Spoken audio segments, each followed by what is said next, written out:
É coisa séria. Eu quero cumprimentar a igreja com a paz do Senhor. Quero que você abra a sua Bíblia lá no livro de Juízes, capítulo 6. Amém? Vamos fazer aqui uma breve reflexão dentro desta palavra. Amém?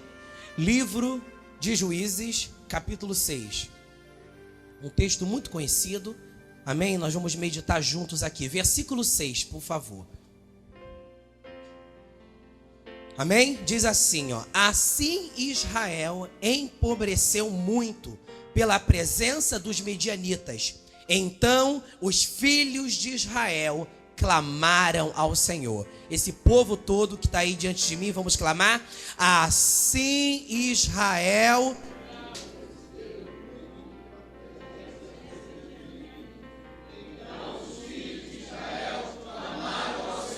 Pode sentar no seu lugar. Amém? Aleluia. Vou dar um tema sucinto para essa mensagem. Levantado para sair à conquista. Levantado para sair à conquista. Amém? Eu quero que você medite nesta base. O livro de Juízes é um livro muito rico. Amém? Eu posso assim dizer que o livro de Juízes é um livro profético, devido ao contexto, o momento em que nós estamos vivendo. Nós estamos vivendo um momento de apostasia. Nós estamos vivendo um momento de crise espiritual, onde as pessoas cantam uma coisa e elas vivem outra. Um tempo em que as pessoas falam uma coisa e vivem outra completamente diferente. Eu sempre gosto de fazer um paralelo do livro de Juízes para com o livro de Josué. Quando você lê o livro de Josué no capítulo 1, você percebe que o livro de Josué, ele já inicia com promessas. O Senhor dizendo para Josué que ele seria o substituto de Moisés, e toda a terra que Josué colocasse a planta dos seus pés, Deus o entregaria. Então você percebe que no livro de Josué há uma sequência de promessas, há uma sequência de conquistas, coisa que você não percebe no livro de Juízes. Quando você lê o livro de Juízes capítulo 1, você já se esbarra com algo estarrecedor, porque você percebe aquele povo que lá no tempo de Josué estava vivendo um tempo de abundância e um tempo de glória sobre as suas vidas. De repente se esbarra com a idolatria, se esbarra com o pecado, e eles começam a permitir que todas essas mazelas comecem a fazer parte da sua vida, e em decorrência do pecado, a bênção da presença de Deus se isenta da vida deles, e eles começam a fracassar em todas as áreas da sua vida. E nesse texto que nós lemos, do capítulo 6, fala da história de um homem chamado Gideão. A Bíblia diz que o povo de Israel, nesse período, eles estavam vivendo aquilo que eles haviam plantado. Em decorrência do pecado, a proteção de Deus se ausentou de diante deles, e automaticamente eles se viram vulneráveis aos exércitos e aos inimigos que estavam à espreita. E esse texto fala que os midianitas e os amalequitas se levantaram com grande brado para prevalecer sobre o povo de Israel. A Bíblia diz que só de midianitas tinha cerca de aproximadamente 135 mil homens. Era muita gente. E a Bíblia diz que o povo de Midian, eles invadiram Israel, e eles começaram a saquear tudo o que eles viam para frente. E quando você lê o capítulo 6, você percebe algo muito esclarecedor, porque uma das coisas que os midianitas, eles faziam com muita perversidade, era que os midianitas tentavam furtar e roubar tudo aquilo que os israelitas haviam se apropriado. Ou seja, os midianitas iam lá, percebiam o gado, percebiam o plantio, percebiam a conquista, e o que os midianitas faziam? Iam lá e arrebatava tudo o que eles viam pela frente. Ou seja, o povo midianitas, eles corroboraram em muito para que o povo de Israel empobrecesse economicamente falando. Por quê? Tudo o que pertencia a eles, o que os midianitas estavam fazendo? Se apropriando. E o interessante que você percebe na Bíblia, que Deus faz um paradoxo dizendo que o povo, a cidade, quando ela perde a bênção da presença de Deus, essa cidade é como uma cidade sem muros. Porque todos nós sabemos que uma cidade era analisado e avaliado a força daquela cidade, o potencial daquela cidade, não somente pelo seu exército, mas pelos muros e pelas portas que haviam naquela cidade. Então, todas as vezes que o Senhor faz alusão na Bíblia de uma cidade sem portas e de uma cidade sem muros, o Senhor estava dizendo: esta cidade é uma cidade completamente vulnerável aos ataques do inimigo. Uma cidade sem muros, o inimigo tem livre acesso para entrar e sair, e para saquear, e para se apropriar de tudo o que aquela cidade tem por precioso. E como Israel perdeu a bênção da presença de Deus, Israel se tornou uma cidade sem muros, e os medianitas entram e arrasam tudo.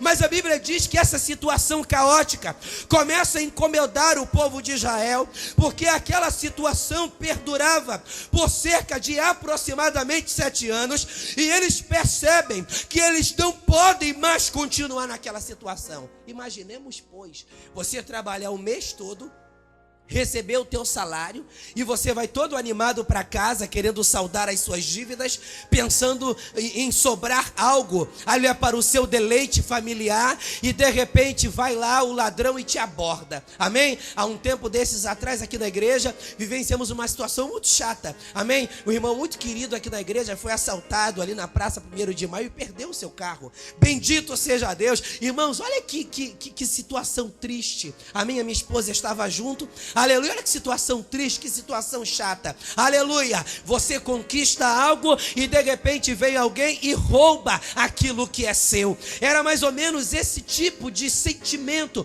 que o povo de Israel estava vivendo. Era como se eles estivessem percebendo que eles trabalhavam, mas o trabalho deles não trazia para eles retorno, porque quando eles pensavam em experimentar o retorno, vinha o inimigo e se apropriava. Gideão, sendo um cara muito esperto e muito visto como uma referência, ele pegou o trigo e ele começou a malhar o trigo no lagar. O lagar era uma espécie de um abrigo entre as pedras, onde o povo pegava todas as suas preciosidades e tentava, entre as pedras, uma espécie de uma caverna, esconder aquilo que eles tinham por precioso. Mas a Bíblia diz que o povo clamou, e como nós lemos aqui, Deus entra com providência, e Deus percebe que naquela nação existia um homem chamado Gideão. Era tímido, era um pouco medroso, mas do íntimo do seu coração havia potencial, e Deus escolhe Gideão para dar livramento àquela nação. E a Bíblia diz que o Senhor se revela para Gideão por intermédio de um anjo. E o Senhor diz para Gideão: tu és um homem valoroso. Gideão, tu és um homem valoroso, e eu quero te levantar neste dia para que tu livre o meu povo deste caos, porque eu tenho ouvido o seu clamor. E Gideão fica meio que sem entender. Gideão estava amargurado, entristecido, porque ele estava sentindo na pele a opressão dos inimigos. E quando Deus chama ele de varão valoroso, ele chega: peraí, Senhor, como dizes tu ser eu um homem valoroso, se eu estou vivendo esta prova, se eu estou vivendo esta situação, se eu estou vivendo esta dificuldade? É por aí mesmo, Gideão, tu és homem valoroso, e eu quero te levantar para que através da tua vida uma grande obra seja realizada.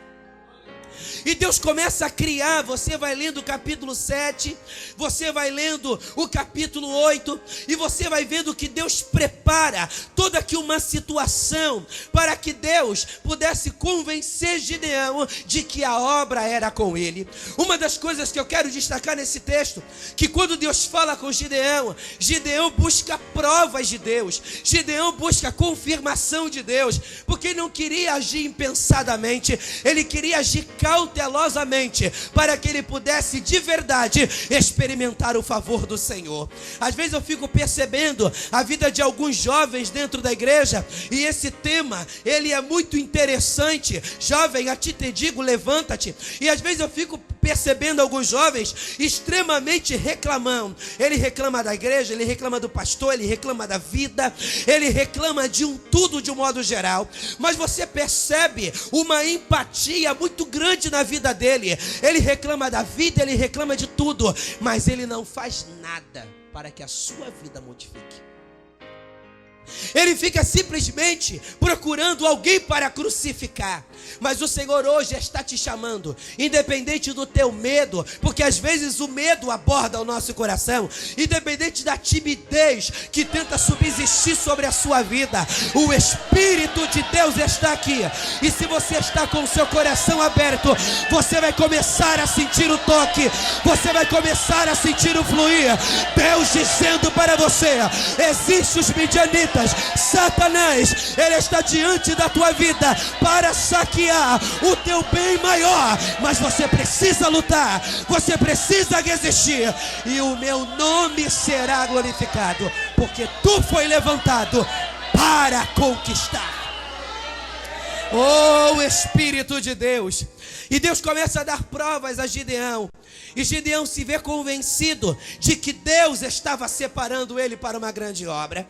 E Deus dá ordem para Gideão: Gideão, procure voluntários, homens que estejam interessados a lutar contigo diante desta grande batalha.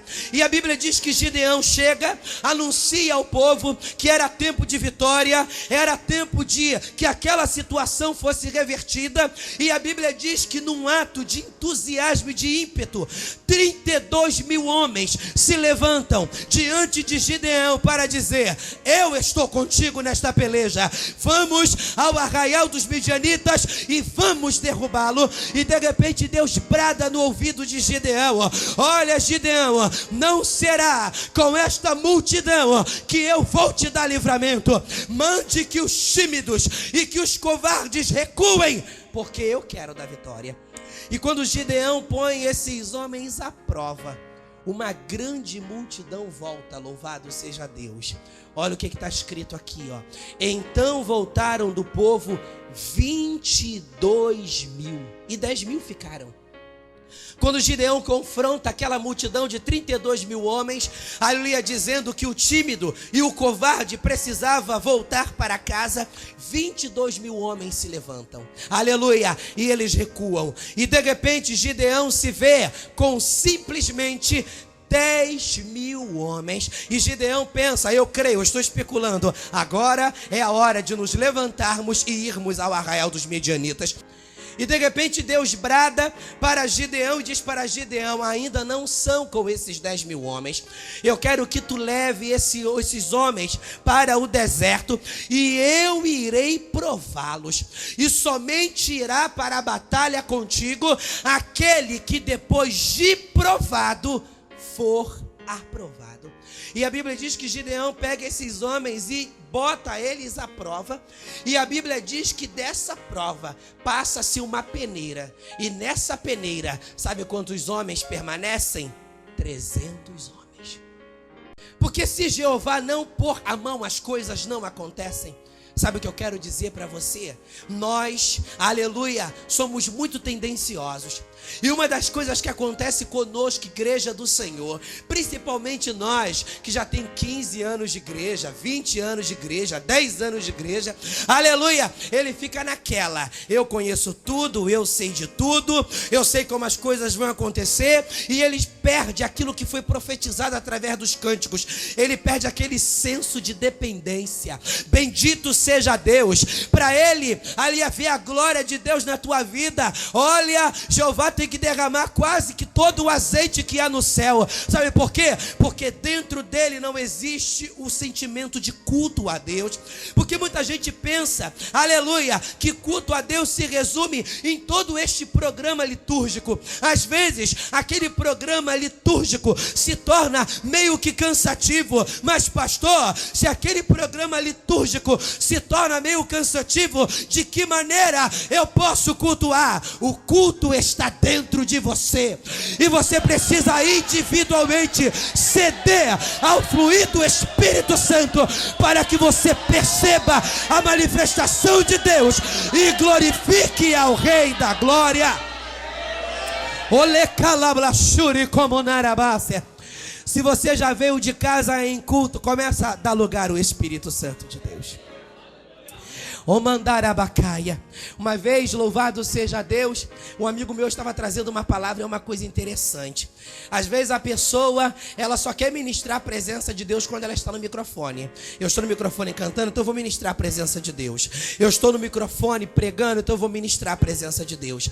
Eu estou tocando o instrumento, eu vou ministrar a presença de Deus. Não, você está aí no seu lugar, ministre a presença de Deus.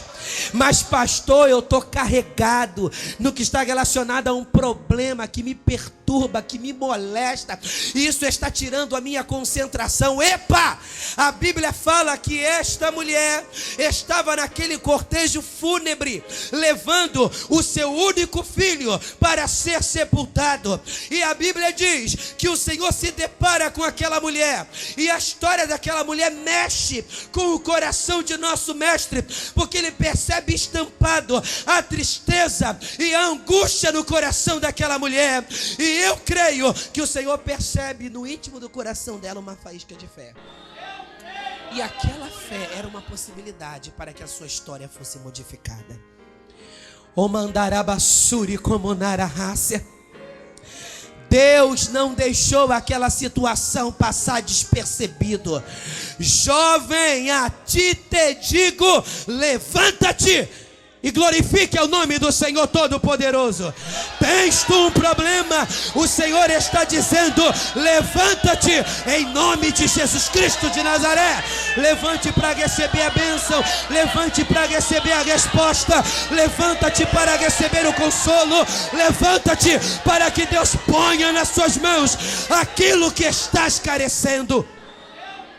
Como que um pai, ou melhor, como que um filho pedindo pão, o seu pai o daria pedra? De forma alguma. Ou como Narabla sábia, coloca o teu coração na presença do Senhor.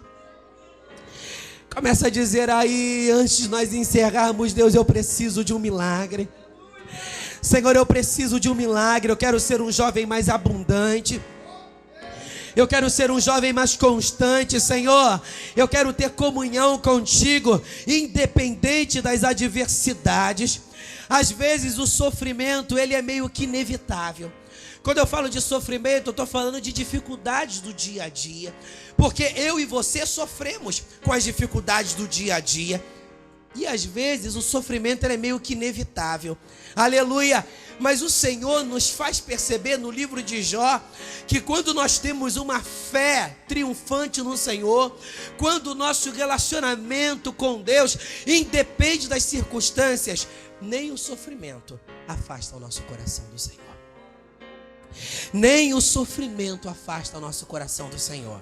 Para a gente encerrar, a Bíblia diz que esse povo é colocado à prova, e a Bíblia diz que desses 10.000 fica somente 300 homens.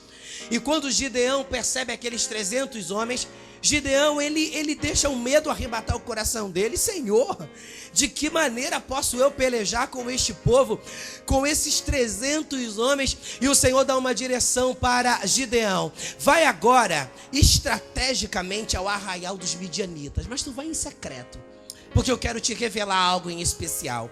E a Bíblia diz que Gideão, ele desce ao arraial dos midianitas, ele fica lá em secreto, como se estivesse assim atrás de um arbusto, de uma árvore, e de repente ele traz um moço chamado Purá, e de repente ele percebe, ele ouve algo, aleluia, que soou como uma resposta de Deus para a sua vida, Rodrigo. A Bíblia diz que aqueles soldados, 2 soldados midianitas, estavam em serviço, e eles estavam conversando, e um dos soldados disse ter tido um sonho, e o sonho foi o seguinte: ele viu um pão de cevada torrado que descia do céu, e aquele pão de cevada torrado, ele começava a atingir e a ferir a tenda dos midianitas.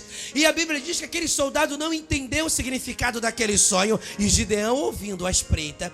E o outro soldado diz: não, eu entendi esse mistério. Isso aí é com certeza Deus, o Deus de Gideão, o Deus de Israel, confirmando que vai nos entregar na mão do Gideão. Ou seja, a espada do Senhor estará com Gideão, e com certeza nós prevaleceremos. Irmãos, que linda declaração! Sabe por quê? Deus declara a vitória de Gideão através da boca do seu inimigo. É muito comum você ouvir uma palavra de elogio, uma palavra gratificante, uma palavra de fé de alguém que traz no seu coração uma estima para contigo. Agora, já pensou o teu inimigo declarado chegando ali para você e dizendo: olha, eu não vou muito com a tua cara, mas eu tenho que dar minha mão à palmatória. Eu vejo Deus na sua vida. Você pode glorificar o nome do Senhor? E é mais ou menos esse tipo de experiência que Gideão teve. A Bíblia diz que aquela palavra impacta o seu coração, e ele se enche de coragem e ele vai guerrear. A Bíblia diz que esses 300 homens são divididos em 3 esquadrões de 100, e a Bíblia diz que eles foram à peleja. Mas o mais interessante não é o fato deles terem ido à peleja. O mais interessante é o instrumento que eles usaram para saírem à peleja. Louvado seja Deus. É meio que ridículo. Bendito seja o nome do Senhor. Versículo 16 do capítulo 7 diz assim: então dividiu os 300 homens em 3 companhias, e deu-lhes a cada um nas suas mãos buzinas, cântaros vazios e tochas acesas. Você pode glorificar ao Senhor? Oh, bendito seja Deus. Em 5 minutos eu encerro.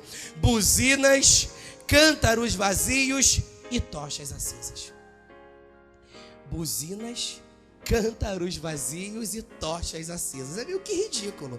Eu posso até dizer que é patético. Bendito seja Deus, eu sair para a peleja, aleluia, usando tocha acesa, cântaros vazios e uma buzina, como se fosse uma trombeta. Bendito seja Deus. Irmãos, Deus pergunta para Moisés: Moisés, o que tens tu nas mãos? E Moisés disse: uma vara. Então estenda essa vara, levante ela diante do mar e toca, porque haverá um vento oriental, o mar vai se abrir e o povo vai passar a seco. Você percebe que é muito comum nas histórias bíblicas Deus falar para nós através de lições aparentemente absurdas. Talvez o que você está pensando para a tua vida é meio que absurdo.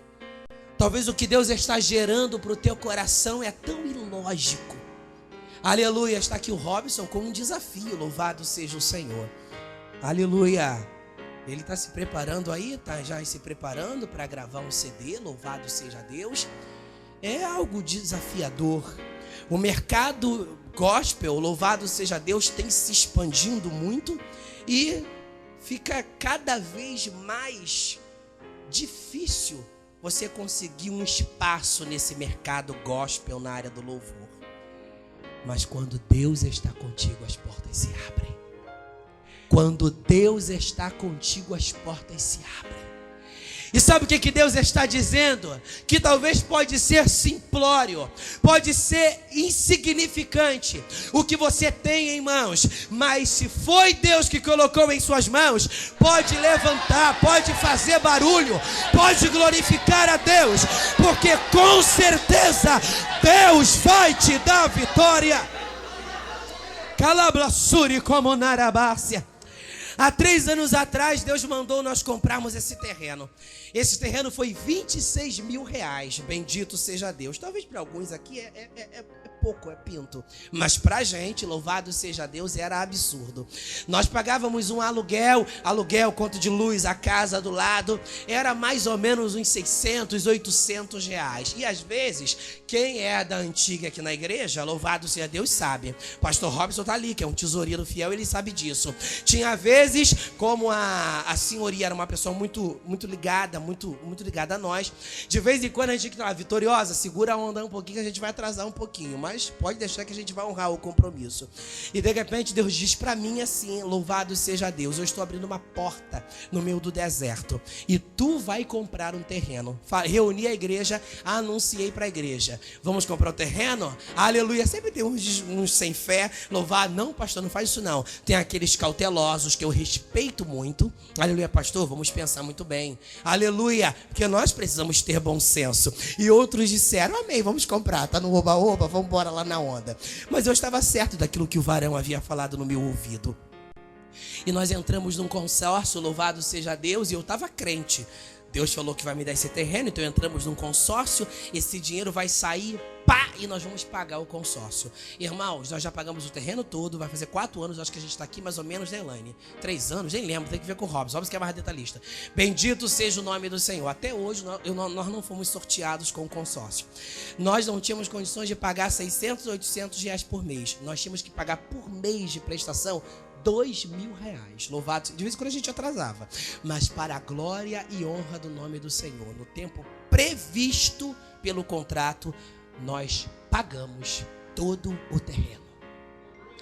Aí você vai perguntar, pastor, de que maneira? Irmão, sem demagogia alguma, os irmãos sabem que eu sou bem direto e objetivo. Eu não sei, louvado seja Deus. Eu sei que a gente ralou muito, é claro que eu não fiquei sentado de pernas cruzadas e nem as minhas ovelhas esperando o dinheiro cair do céu. Só sei que Deus abriu portas no meio do deserto. Era almoço, era arraial, era festa, era passeio. Nós fizemos de um tudo, bendito seja Deus. Até dinheiro Deus fez aparecer pra gente.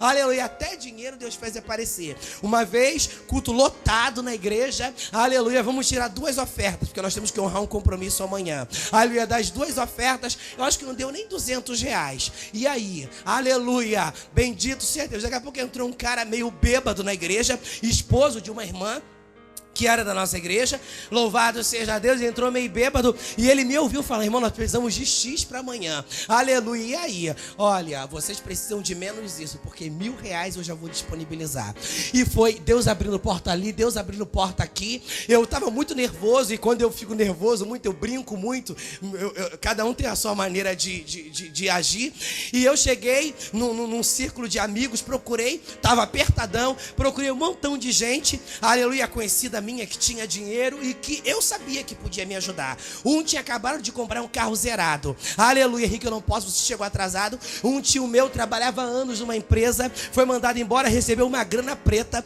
Quando chegou o meu conhecimento, eu fui lá pedir ele. Aleluia. Quando eu cheguei lá, Henrique, se você viesse antes, história verdadeira, irmãos. História verdadeira mesmo. Henrique, se você tivesse vindo ontem, eu te prestava esse dinheiro. Eu acabei de comprar uma loja. Aí eu, meu Deus, cara, Senhor, parece que tudo tá comigo, tudo dando errado. E eu, nervosão, passei por essa esquina, encontrei uns amigos meus, e eu de zoeira. Aleluia, gente, tô precisando de R$1.000. Mas assim, de zoeira, porque eu sabia que eles não tinham. Dentro da minha visão humana. Louvado seja Deus. Aleluia. Gente, tô precisando de R$1.000 pra amanhã. Tem alguém que pode me emprestar esses R$1.000? Mas eu falei de zoeira mesmo, porque eu sabia que eles não tinham. Bendito seja Deus. Deus usa quem você menos espera. Quem eu pensei que tinha, não tinha. Quem eu pensei que não tinha, tinha. Quando eu terminei de falar, um amigo meu chegou, Henrique, por que tu não me falou antes? Vamos lá em casa agora, que eu vou te ceder esse dinheiro. Irmãos, e Deus foi abrindo portas. E sabe o que aconteceu?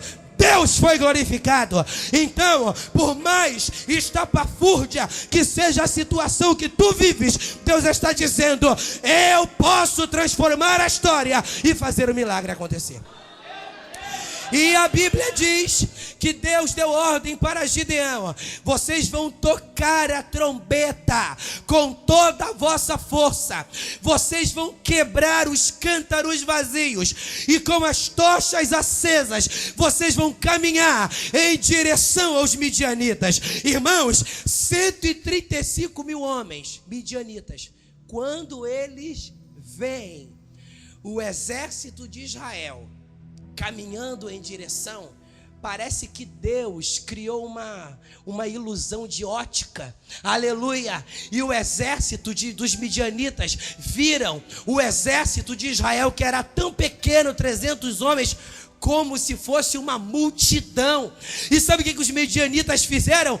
Correram, e muitos deles, eles ficaram tão desesperados, que a espada se voltou contra o outro, e houve uma carnificina, e o povo de Deus não fez nada, só fez simplesmente o que Deus os havia mandado. Eu quero que você se coloque de pé em nome de Jesus, e você começa a pedir a Deus para que Deus faça você experimentar um milagre.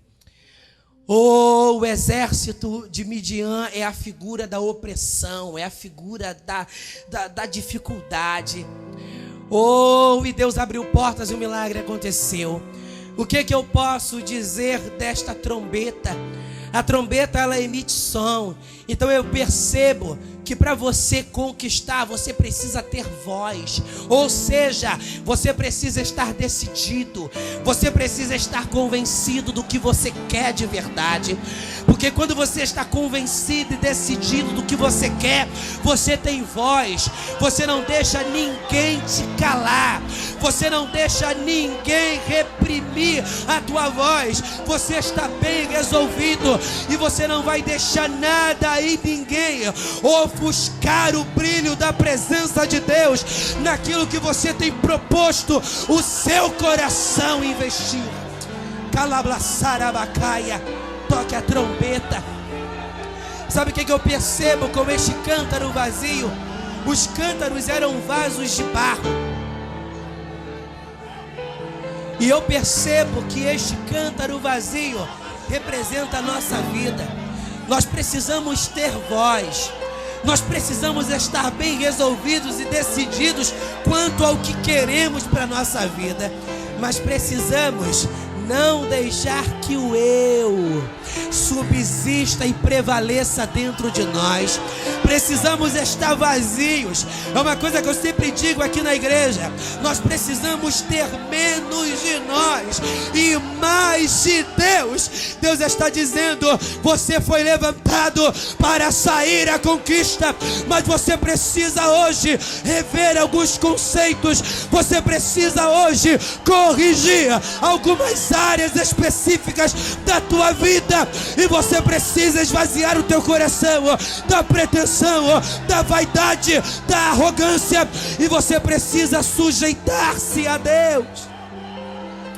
O leblachuri como narablácia, o bantarebachuri cantarábia. Esvazia o teu coração hoje do que não presta. Esvazia o teu coração hoje daquilo que não agrada ao Senhor. Tochas acesas na mão esquerda.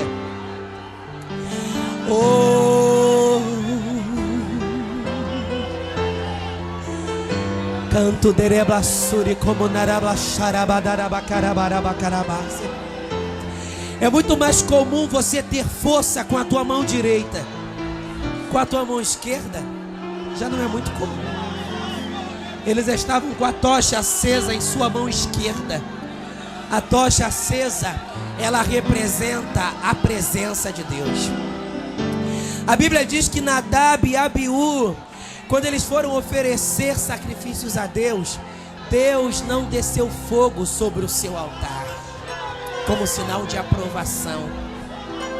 E eles colocaram fogo estranho no altar do Senhor, e eles foram consumidos. Pastor, Nadab e Abiú estavam bem intencionados. E quem disse que Deus está à procura de pessoas bem intencionadas? Como narablaçarabacaia. Deus não está à procura de pessoas bem intencionadas, cujas intenções nascem do seu próprio coração. Não. Deus está à procura de pessoas que obedeçam a sua palavra. Deus está à procura de pessoas que obedeçam a direção que Ele tem proposto para a sua vida. Talvez você está aí cheio de razão. Pastor, eu estou bem intencionado. Pastor, eu estou com a melhor das intenções. E essa intenção nasceu do coração de Deus para o teu coração? Ou foi algo que nasceu do teu próprio coração? Não. Se foi algo que nasceu do teu próprio coração, peça a Deus para Ele varrer do teu coração. Tochas acesas representa a presença do Espírito Santo. Eu quero fazer uma oração nesta noite diante destes jovens que estão aqui. E você vai agora se levantar espiritualmente e sair à conquista. Eu não sei o que Deus tem gerado dentro de você. Eu não sei o que Deus tem falado contigo profeticamente. Que mistério. Oh, varão, varão, varão, varão. Oh, como nasce a cala-sábia. Oh, debanto como narablabraba. Esquento manto dereba. Tem um anjo que está passeando no corredor desta igreja. E ele traz em mãos um rolo. É como se ele estivesse disposto a desvendar e a esclarecer algo específico sobre a vida de uma pessoa que entrou aqui nesta noite. Como nasce a terra, terra, terra, terra. Oh, minto, como nesse tereba, que é de bababa, churilebaba, se canto manto derebácia. Oh, deixa o varão de branco, Jesus Cristo de Nazaré, colocar a mão no teu coração aí, ó. Deixa ele entrar com resposta, deixa ele entrar com direção, deixa ele entrar com vitória. Saia do fundo do poço. E a Bíblia diz que o povo pereceu porque Deus foi com Gideão, um homem tímido e medroso, que Deus prepara, dá todo que um condicionamento, sabe para quê? Para prevalecer, para subsistir. Deus está dizendo: tome posse da tua vitória nesta noite, em nome de Jesus. Tome posse da unção da conquista. Tome posse da unção da conquista. Tome posse do livramento. Tome posse da vitória. Eleve o teu coração ao monte. Eleve o teu coração ao monte. Começa a levitar espiritualmente. Sai desse plano carnal. Sai desse plano carnal. Começa a navegar no oceano do Espírito. E comece a entregar a tua vida para o Senhor agora. Pai, eu quero colocar este moço na tua mão. Eu quero colocar esta moça na tua mão. Que obra linda Deus fez na vida de Gideão. Que obra linda Deus fez em Israel. E nós estamos diante de muitas pessoas. E o que pesa em seus corações é que Deus haja, é que Deus obre, é que Deus faça o milagre acontecer. Senhor, traz à existência aquilo que não existe. Traz à existência aquilo que não existe. Talvez estejamos diante de portas fechadas. Talvez muitas pessoas disseram não. Mas eu creio que hoje Tu está dizendo sim. Eu creio que hoje Tu está dizendo sim, Deus. Que hoje, aquele que entrou aqui na espera de um milagre, que ele possa ter recebido o seu milagre. Que ele possa ter recebido o seu milagre. Que ele possa ter recebido o seu milagre. Diga bem forte comigo: meu Deus, eu creio no Teu livramento. Vou sair daqui com a minha vitória, em nome de Jesus. Celebre a Deus com as suas palmas.